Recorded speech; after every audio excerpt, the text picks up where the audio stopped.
이튿날 이렇게 나오신 거 감사를 드립니다. 우리 옆에 있는 분하고 인사하시는데 새벽에는 쳐다보지 않고 인사하는 게 예의죠. 옆에 있는 분하고 손만 이렇게 하면서 오늘도 승리하셨습니다. 인사하시겠습니다. 오늘도 승리하셨습니다. 오늘 우리 말씀을 통해서 공동체를 위한 기도라는 내용으로 함께 말씀을 나누겠습니다. 여러분, 공동체라는 것은 굉장히 중요합니다. 마치 그러니까 큰 배를 타고 바다를 갈 때에 나 하나 밥 먹고 나 하나 잠자고 뭐 하는 거 중요하지만 배가 가라앉으면 나는 밥 먹고 잠자는 게 아무 문제가 되는 게 아니에요. 배가 안전하게 그 바다를 향해서 목적지까지 가야 되지 않습니까? 마찬가지로 내게 속해 있는 공동체가 안전하고 그리고 내게 있는 내 공동체가 은혜롭고 그리고 평화로울 때 나의 개인의 심령도 내 삶도 은혜롭게 되는 줄로 믿습니다. 그래서 오늘 사도 바울은 에베소 교회에 3년 동안 이제 가르쳤던 그 에베소 교회에 편지를 쓰는 게 오늘 에베소서라는 그런 책입니다. 그런데 이 에베소서에 보면 앞에 한번 기도하기 있고 지금 두 번째로 에베소 교회를 위해서 기도하는데 이 기도에는 어떤 내용인가 하면 사랑의 공동체로 세워지도록 기도하고 있습니다. 에베소 교회가 사랑의 교회로 사랑하는 교회의 공동체로 세워지기를 기도하는데 이거의 개인의 기도인지 공동체의 기도인지 어떻게 알 수 있는가 하면 18절 말씀을 여러분이 눈으로 한번 보시면 여기 능히 모든 성도와 함께 이렇게 단어가 있습니다. 능히 모든 성도와 함께 여기 모든 성도와 함께 이것을 우리가 조금 정리된 단어로 쓰면 공동체다 이거예요.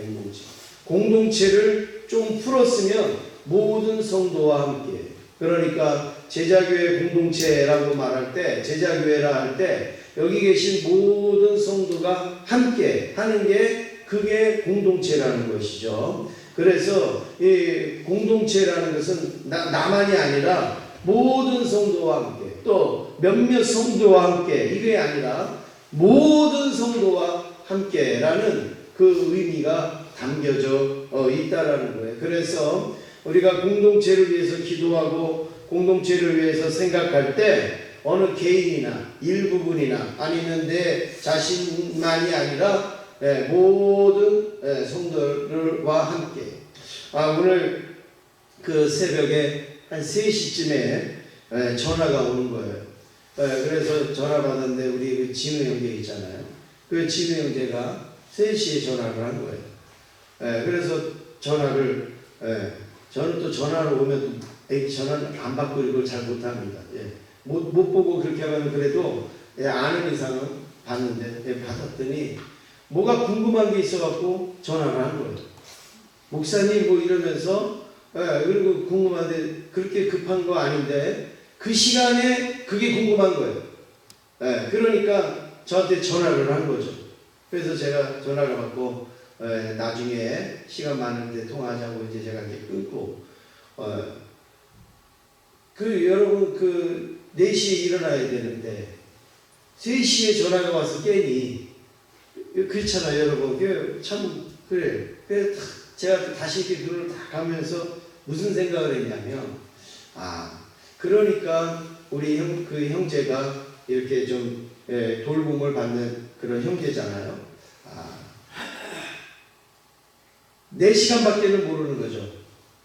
지금 내가 궁금한 거 그리고 내가 필요한 거 이거밖에 안 해요. 상대가 지금 무슨 시간이고 상대가 지금 어떤 시간이고 뭐 지금 상대가 지금 뭘 하는 건지 그걸 생각을 하면 아마 그렇게 못했겠죠. 근데 4시간 본인 생각만 한 거죠. 그러니까 지금 본인은 뭔가가 궁금한 거예요. 본인은 뭔가가 뭐가 지금 막 그런 거예요. 그러니까 전화를 하는 거예요. 공동체를 위하는 게 바로 이거다. 공동체를 위하고 공동체를 사랑하는 건 다 알지만 공동체의 입장에서 생각을 하는 거냐 아니면 내 입장에서 생각을 하느냐 이거에 따라서 굉장히 달라진다라는 말이죠. 오늘 사도 바울이 바로 이걸 염두에 두고 그러면 공동체를 어떻게 세운가 이거를 에베소 교회에 말씀을 하고 있습니다. 그러면 우리가 간단하게 새벽이니까 한번 세 가지 정도만 살펴보면 첫 번째로 공동체가 세우기 위해서 바울이 기도하는 내용은 속사람을 강건케 하여 달라고 기도하고 있습니다. 16절 우리 같이 읽겠습니다. 16절입니다. 시작. 그의 영광에 풍성함을 따라 그의 성령으로 말미암아 너희 속사람을 능력으로 강건하게 하시오며. 공동체가 세워지기 위하여서는 속사람을 능력으로 강건하게 하시오며 이랬습니다. 여기 속사람을 강건하게 해달라는 것은 속사람에게까지 강건하게 해달라는 기도예요. 다시 말해서 겉모양만 드러나는 부분만이 아니라 우리의 심령, 각 심령, 한 심령 속에까지 강건하여 지도록 기도한다라는 말입니다. 속사람은 어떻게 강건할 수 있는가? 무엇으로 강건할 수 있습니까? 성령으로 강건한다. 오늘 여기 16절의 말씀에 보니까 그의 성령으로 말미암아 너희 속사람을 능력으로 강건하게 하시오며 내 노력과 내 의지로 강건하여질 수 있는 게 아니에요. 속사람은 성령으로 그러니까 성령의 음성을 듣고 성령의 뜻을 따라 성령이 행하는 대로 할 때에 속사람이 강건케 되어지는 거죠. 여러분 어느 공동체든 이 속사람이 강건하지 아니하면 든든할 수가 없는 거죠. 그래서 오늘 여기에 보면 육체를 우리가 강건케 하는 것은 뭐로 할 수 있어요? 운동으로 강건케 할 수 있어요. 다리에 근육이 없다 그러면 걷게 하고 하면은 좋아질 수 있어요. 또 내가 운동을 하면 육체가 강건해질 수 있어요. 근데 우리의 속사람은 뭐냐? 성령으로 가능하단 말이에요. 그러면 성령으로 하는 것은 뭐예요? 우리가 하나님의 말씀과 기도로 하나님 앞에 우리가 엎드려야 성령으로 우리가 강건케 되는 거 아니겠습니까? 그래서 이렇게 특세도 하고 우리가 하나님 앞에 예배도 드리고 하는 이것이 뭐냐면 내가 속사람이 강건하여지도록 하나님 앞에 한다는 말이죠. 특세가 나를 괴롭게 하는 거예요. 나를 피곤하게 하는 거예요. 나를 힘들게 하는 거예요. 나를 잠 못 자게 하는 그렇게 우리가 여기는 게 아니라 내 속사람을 강건케 하는 그런 성령으로 내 속사람이 강건케 되어지는 일 중에 하나가 바로 이런 일이라는 것을 기억할 수 있기를 원합니다. 따라서 성령은 우리의 심령을 어떻게 하느냐? 새롭게 하는 거예요. 새롭게. 우리 강건케 한다는 게 육체가 튼튼해진다는 게 뭐예요? 우리의 속사람이 강건케해진다는 게 뭐예요? 성령이 우리의 심령을 새롭게 하는 거예요. 새롭게 하는 거예요. 날마다 새롭게 하고 날마다 힘있게 하는 거. 그래서 이거를 우리가 좀 쉽게 말씀드리면 성령 충만 받아야 된다는 말씀이죠. 여러분 오늘 저와 여러분들이 공동체를 세우기 위하여 성령 충만할 수 있기를 간절히 원합니다.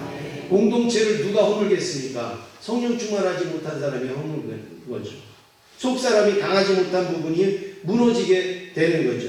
내 심령이 무너지고 약해지더라도 성령으로 충만하면 감당할 수가 있다는 말씀입니다. 공동체도 마찬가지입니다. 성령으로 충만하도록 기도할 수 있기를 원합니다. 여러분 내가 충만한 것도 중요하지만 공동체가 성령으로 충만하도록 기도해야 되는 거예요. 공동체가 하나님 앞에 또 성령의 힘으로 살아갈 수 있도록 기도할 수 있기를 원합니다. 두 번째는 그리스도께서 마음에 계시기 위하여 기도하고 있습니다. 그리스도가 각 심령의 마음에 계시도록 17절 우리 같이 읽겠습니다. 17절입니다. 믿음으로 말미암아 그리스도께서 너희 마음에 계시게 하시고 너희가 사랑 가운데서 뿌리가 박히고 터가 굳어져서 여기에 말씀에 그리스도께서 우리 마음에 거하시게 기도하고 있습니다. 이 그리스도가 우리 마음에 거하신다는 게 뭡니까? 그것은 아주 쉽게 말씀드리면 예수님이 내 안에 집을 짓고 사신다는 거예요. 내 안에서 집을 짓고 사신다. 들어갔다 나왔다.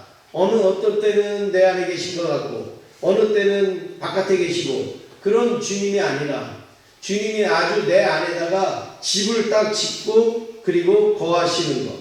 이거를 신학적인 용어로 뭐라 그러니까 성령의 내주라. 내주. 내 안에 완전히 자리를 잡고 계시는 것. 여러분 오늘 우리의 심령에 성령님 예수님이 내 안에서 딱 자리를 잡고 계십니까? 아니면 들어왔다 나왔다 하시는 것 같아요. 주님은 신학적으로 성경적으로 보면 한 번 그 심령에 들어간 그 심령에는 주님은 떠나지 않습니다. 그렇지만 우리가 주님을 계신 주님처럼 믿을 때도 있고 떠나신 주님을 믿는 것처럼 여길 때가 있다는 거예요. 주님은 떠나지 않아요. 주님은 뭐 내가 나가세요 그런다고 나가고 들어오세요 그런다고 들어오지 않아요. 그렇지만 한 번 내 안에 들어오신 분은 영원히 내 안에 계시지만 내가 주님을 대할 때에 내 안에 계신 분으로 대할 때도 있고 내 바깥에 계신 주님으로 대할 때도 있단 말이에요. 특세하면 내 안에 계신 것 같고 그렇지 않으면 주님이 어디 저쪽으로 가신 것 같고 여러분 그거는 주님의 문제가 아니라 분명히 나에게 무슨 문제가 있다라는 말씀입니다. 성령이 떠나지 않고 계시는 그 어떤 확신 그 성령, 그 주님이 내 안에 계신다라는 그 확신이 무엇입니까? 그 뒤에 있는 말씀이 바로 그 확신입니다. 너희가 사랑 가운데서 뿌리가 박히고 터가 굳어져서. 예. 공동체에서 문제가 발생하는 거 왜 발생을 할까요? 그것은 그리스도의 뿌리가 깊이 박히지 않았기 때문에. 예배하는 일이나 기도하는 일이나 봉사하는 일에 예수님이 깊이 계셔야 은혜가 되는 거죠. 그런데 그 봉사를 하는데 거기에 예수님이 깊게 안 계세요. 예배를 드리는데 거기에 예수님이 안 계세요. 그러니 여러분 껍데기만 움직이니까 문제가 생기는 거예요. 뭐든지 내가 지금 봉사를 한다. 내가 지금 주방을 한다. 근데 지금 이 안에 누가 계십니까? 예수님이 내주하고 계신다. 이렇게 여겨지면 말도 조심할 거고 행동도 조심할 거고 그리고 내 이기적으로 하지 않을 것이고 헌신으로 할 거고 하지 않겠습니까? 네. 기도할 때도 여기에 주님이 우리와 함께 하신다 라고 생각하면 힘들어도 나올 수 있을 것이고 그리고 내가 용기를 가지고 기도도 할 수 있을 것이고 내가 부르짖고 간구할 수 있지 않겠습니까? 그런데 그 주님이 깊숙한 곳에 안 계세요. 겉모양 속에는 계세요. 겉으로 드러나는 곳에는 주님이 계신 것 같은데 막상 속에 들어가 보니까 여러분 이런 말씀 들어본 적 있지 않습니까?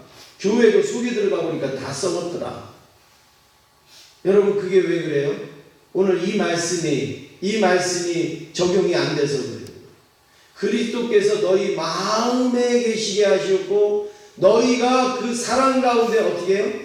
뿌리가 박히고 그리고 터가 굳어져서 이게 이렇게 되는 신앙이 돼야 되는데 겉으로 들어갈 때는 주님인 것 같은데 속에 들어가 보니까 주님이 없어요. 예수님이 없어요. 그러니 거기에서 무슨 힘을 얻을 수가 있겠습니까? 사도 바울이 그걸 아는 거예요.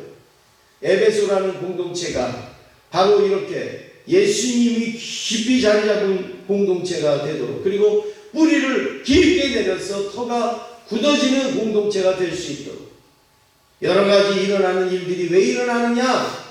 바로 예수님이 깊숙이 내재하지 않는다.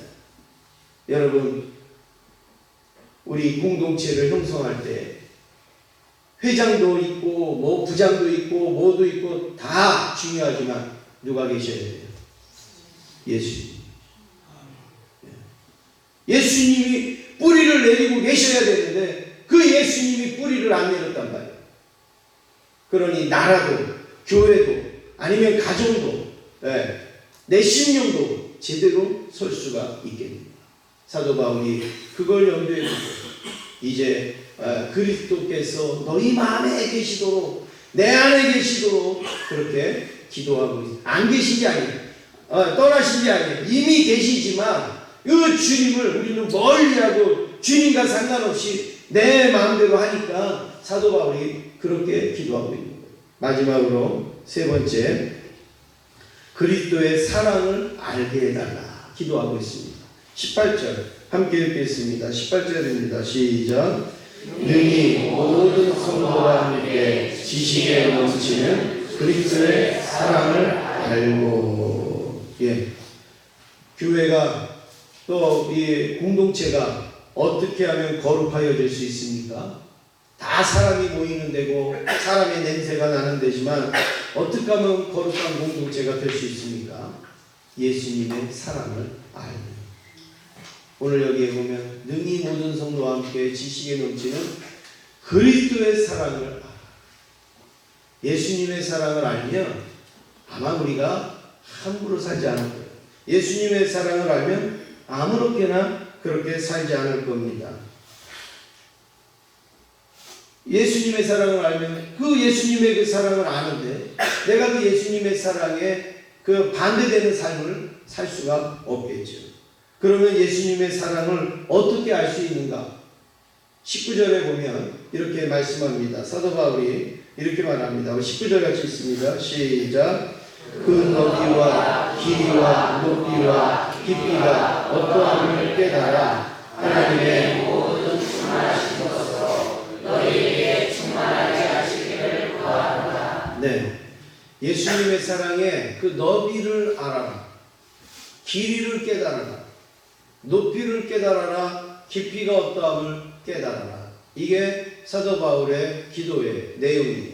우리가 주님의 사랑이 얼마나 넓은지, 얼마나 긴지, 얼마나 높은지, 얼마나 깊은지를 우리가 깨달아 알아라. 그리고 그것으로 충만해라. 이것이 지금 사도 바울이 기도하는데, 여러분 예수님의 사랑을 우리의 소견으로, 우리의 짧은 소견으로 어떻게 알 수가 있어요?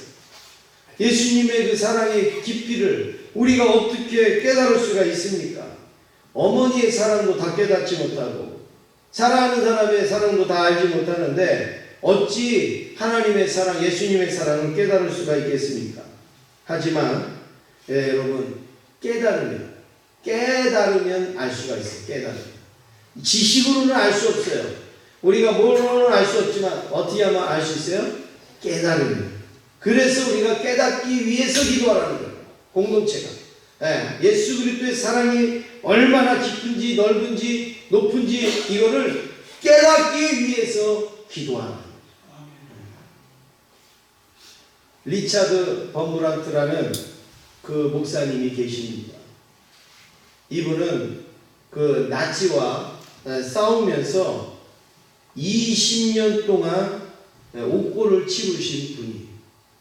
그냥 감옥에 사는 게 더 많을 정도로 20년 동안 나치와 싸우면서 들었다 놨다 20년 동안 하신 분인데 이 옥고 생활이 얼마나 가혹했습니까?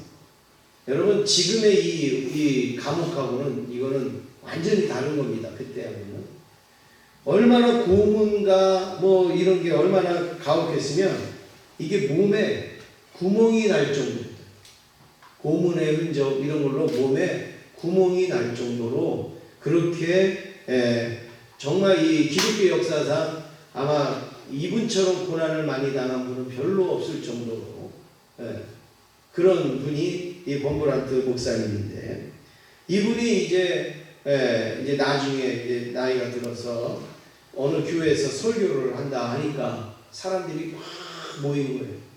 그래서 이분이 얼마나 나치 감옥에서 고난을 당했는가, 또 고문을 당했는가, 뭐 이런 걸 듣고 싶어서 성도들이 모였겠죠. 그래서 목사님이 나와서 설교를 하시는데 목사님이 첫 마디가 이랬다고 합니다. 나는 여러분 모두를 예수 그리스도의 사랑의 보트로 초대합니다.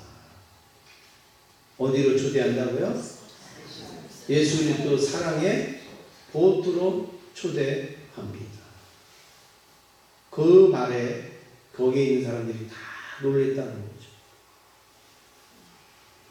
평생을 옥고를 치르면서 몸에 구멍이 날 정도로 그렇게 고난을 당하신 분이 내가 얼마나 고난을 당했는지 여러분 들어보세요. 이렇게 말하는 게 아니라 사랑의 보트로 초대합니다. 그러니까 자기가 여태까지 지내왔던 그 고난의 그 길은 뭘 타고 온 거예요 지금? 사랑의 보트를 타고 왔다고 하는 거예요. 여러분 이게 이해가 되냔 말이에요. 이게 우리의 어떤 생각으로 그게 받아들여지냔 말이죠. 왜 그렇습니까? 어떻게 이 범브라트 목사님은 뭐 초인적인 뭐 힘을 가졌습니까? 아니면은 뭐 고통을 느끼지 아니하는 뭐가 있습니까? 예수님의 사랑을 깨달으면 고난을 당해도 사랑의 보트를 타고 가는 걸로 여겨지는 거죠. 그렇게 사는 거예요. 그분이 내가 인내력이 너무나 좋았고 내가 뭐 이것을 극복하는 어떤 힘이 있었고 그런 게 아니라 그 고난을 당하면서 누구의 고난을 깨달습니까? 예수님의 고난을 깨달은 거예요. 예수님이 나를 얼마나 사랑하는가를 깨달은 거예요. 깨달으니까 이게 고난이 아니었고 이게 사랑의 보트를 타고 가는 것이었다라고 고백할 수가 있습니다. 그렇습니다. 예수님 사랑의 너비를 알면 예수님의 사랑의 넓이가 얼마나 되는지를 알면 우리가 낙심할 상황에서 낙심하지 않습니다. 예수님의 사랑의 길이를 알면 교만할 상황에서 결코 교만할 수 없습니다. 예수님의 사랑의 깊이와 높이를 알면 분쟁하고 다투고 싸우고 할 그 상황에서 그럴 수가 없다라는 말씀입니다. 교회라는 공동체는 노력만으로 되지 않습니다. 그리스도의 사랑을 깨달아야 공동체를 온전히 세울 수 있습니다. 혹시 여러분 내 신앙생활을 잘한다고 생각이 드시지만 공동체의 생활을 잘하고 있는가도 한번 생각해 볼 수 있기를 원합니다. 예수님의 사랑으로 깨닫고 감당할 수 있기를 원합니다. 내 힘으로 되는 게 아니라 내 능력으로 되는 게 아니라 예수님의 사랑으로 공동체를 세울 수 있는 겁니다. 내가 하고 싶으면 하는 거고 안 하고 싶으면 안 하는 거지만 공동체를 생각하면 내가 안 하고 싶어도 해야 되는 거고 내가 하고 싶어도 안 할 수도 있는 게 그게 공동체라는 거예요. 여러분 저는 오늘 말씀을 준비하면서 이런 생각을 합니다. 공동체를 위한 마음이 50%, 나를 위한 마음이 50%가 있으면 우리는 그래도 주님과 비슷한 신앙생활, 주님을 닮아가는 신앙생활을 할 수 있는 줄로 믿습니다. 나를 위한 신앙생활이 80%, 공동체를 위한 신앙생활이 20%, 그러면 뭔가 균형이 안 맞는 거예요. 공동체를 위한 게 80%, 나를 위한 거 20%, 이것도 뭔가 균형이 안 맞아요. 공동체를 위해서 50%, 나를 위하여서 50%, 그래서 100%가 되는 신앙으로 주님을 섬기면 우리는 내 신앙도 만족될 수 있고 그리고 공동체도 만족해야 할 수 있는 은혜가 되는 줄로 믿습니다. 여러분 내가 섬기는 공동체를 위해서 우리는 힘써 기도하셔야 돼요. 내가 속해 있는 나라를 위하여서 힘써 기도하셔야 돼요. 아까도 서두에 말씀드렸지만 나만 잘 먹으면 뭐하고 나만 잘 잡으면 뭐하냔 말이에요. 배가 가라앉고 있고 배가 침몰하면 나도 다 침몰하게 되는 거 아니겠습니까? 내 신앙도 중요하지만 내가 속해 있는 교회 그리고 내가 속해 있는 나라와 민족을 위하여서 거룩한 나라 될 수 있도록 거룩한 공동체 될 수 있도록 하나님이 기뻐하시는 공동체 될 수 있도록 우리가 기도할 때에 하나님께서는 공동체를 아름답게 세워주실 뿐만이 아니라 그 공동체 안에 있는 우리의 신령도 하나님께서 성령으로 충만케 하여 주실 줄로 믿습니다. 우리 이 시간에 함께 기도하시겠습니다.